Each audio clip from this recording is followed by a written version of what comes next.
Saudara-saudara yang terkasih di dalam Kristus, selamat pagi. Salam jumpa lagi dalam Sabda Siap Saji. Selasa 14 Mei 2024, Pesta Santo Matias Rasul. Marilah kita berdoa dalam nama Bapa dan Putra dan Roh Kudus. Amin. Pada Paskah cerah mulia yang bermandikan cahaya, para rasul menyaksikan penampakan Yesus Tuhan. Luka Yesus yang mulia menopang iman mereka sehingga menjadi duta pewarta Tuhan yang jaya. Kami mohon ya Pencipta, agar dalam masa Paskah kami selalu Kau jaga dari tipu daya dosa. Mulialah Engkau ya Tuhan yang bangkit tak terkalahkan bersama Bapa dan Roh-Nya sepanjang segala masa. Amin.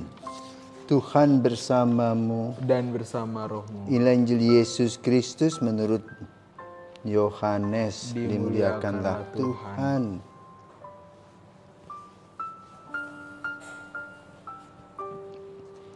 Pada perjamuan malam terakhir, Yesus bersabda kepada murid-muridnya, "Seperti Bapa telah mengasihi aku, demikianlah juga aku telah mengasihi kamu. Tinggallah di dalam kasih-Ku itu. Jikalau kamu menuruti perintah-Ku, kamu akan tinggal di dalam kasih-Ku, seperti aku menuruti perintah Bapa-Ku dan tinggal di dalam kasih-Nya. Semuanya itu Kukatakan kepadamu, supaya sukacitaku ada di dalam kamu dan sukacitamu menjadi penuh. Inilah perintahku, yaitu supaya kamu saling mengasihi, seperti aku telah mengasihi kamu. Tidak ada kasih yang lebih besar daripada kasih seorang yang memberikan nyawanya untuk sahabat-sahabatnya.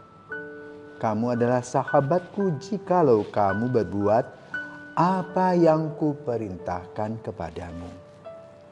Aku tidak lagi menyebut kamu hamba, sebab hamba tidak tahu apa yang diperbuat oleh tuannya. Tetapi aku menyebut kamu sahabat, karena aku telah memberitahukan kepadamu segala sesuatu yang telah Kudengar dari Bapa-Ku. Bukan kamu yang memilih aku, tetapi akulah yang memilih kamu. Aku telah menetapkan kamu supaya kamu pergi dan menghasilkan buah, dan buahmu itu tetap, supaya apa yang kamu minta kepada Bapa dalam namaku diberikannya kepadamu. Inilah perintahku kepadamu, kasihilah seorang akan yang lain." Demikianlah sabda Tuhan. Terpujilah Kristus. Baik, terima kasih Romo. Selamat pagi Romo. Pagi Leon. Baik Romo, berkenaan dengan Santo Matias Rasul nih Romo, ada ayat Injil yang cukup menarik. Bukan kamu yang memilih aku, tetapi akulah yang memilih kamu. Menurut Romo ini bagaimana sih Romo? Baik, selamat pagi para pirsawan.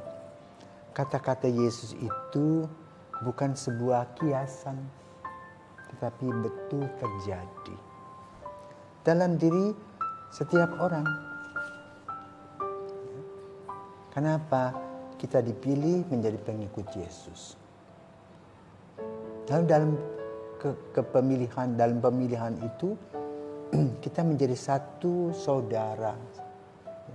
Sekarang boleh katakan sekitar 1,7 miliar. Akhir-akhir di Amerika banyak sekali loh orang-orang yang dibaptis kemarin Paskah itu. Dari Kristen pindah menjadi orang-orang Katolik. Ribuan orang. Karena Ekaristi. Jadi Ekaristi sekarang di sakramen Ekaristi ini boleh katakan sudah mulai tampil dari dirinya sendiri. Memberitakan bahwa Yesus ada di dalam Ekaristi. Yesus wafat dan bangkit untuk menyelamatkan kita. Maka ungkapannya adalah perjamuan malam terakhir, seperti yang diuraikan Injil pada hari ini. Dia berkatakan, kita dipilih oleh Yesus. Nah, pemilihan itu lebih lagi mengecil, ya, seperti pengalaman Santo Matias. Kenapa Matias dipilih? Karena kurang satu orang setelah Yudas tidak ada. Ada dua calon. yaitu Yustus atau Yusuf, yang sama-sama keren. Ya, sebagai orang-orang yang saleh, orang-orang yang bersahaja, orang-orang yang pandai berkhotbah, orang-orang yang bisa mewartakan kabar gembira. Lalu bagaimana? Mereka berdoa dan macam lotre ya, mengambil Matias. Nah, Matias adalah seorang Galilea yang kemudian berkarya di Kapadokia yang sekarang Turki dan kemudian menjadi martir.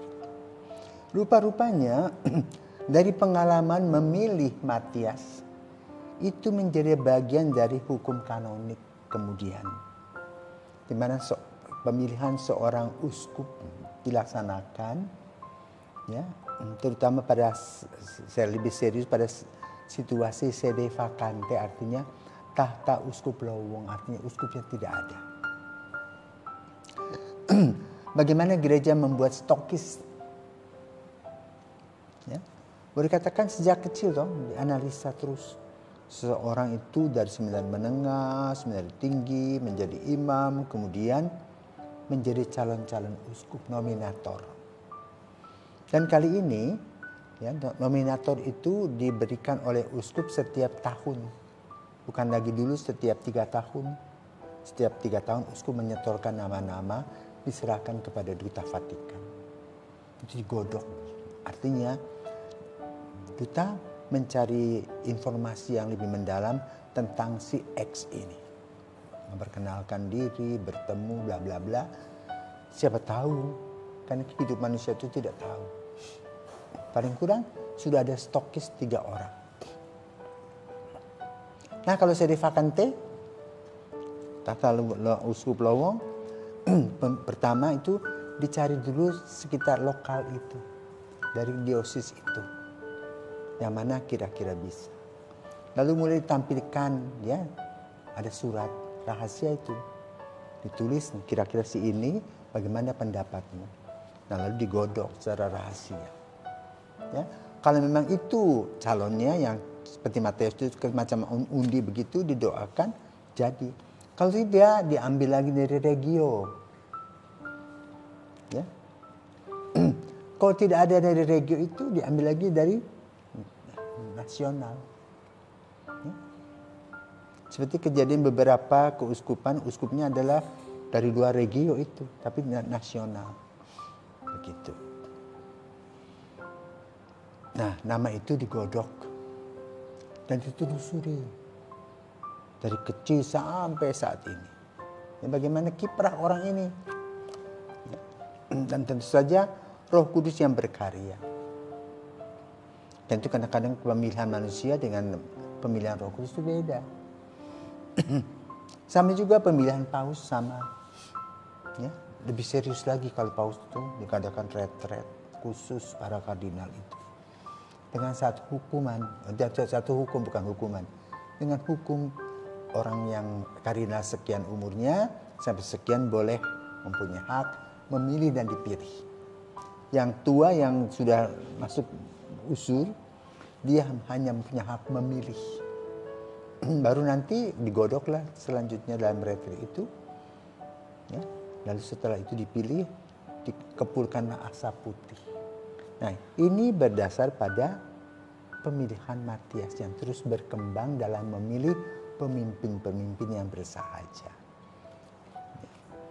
Karena itu pada hari ini kita mendengarkan Injil, ya, dikatakan seperti Bapa telah mengasihi kamu, ya, mengasihi aku, maka kasih itulah yang menjadi dasar dari seluruh karya-karya kita.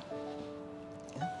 Yang kedua, diingatkan bahwa semua yang kita miliki dalam karya kasih Yesus itu bukan karena kekuatan kita, tetapi karena Roh Kudus yang memilih.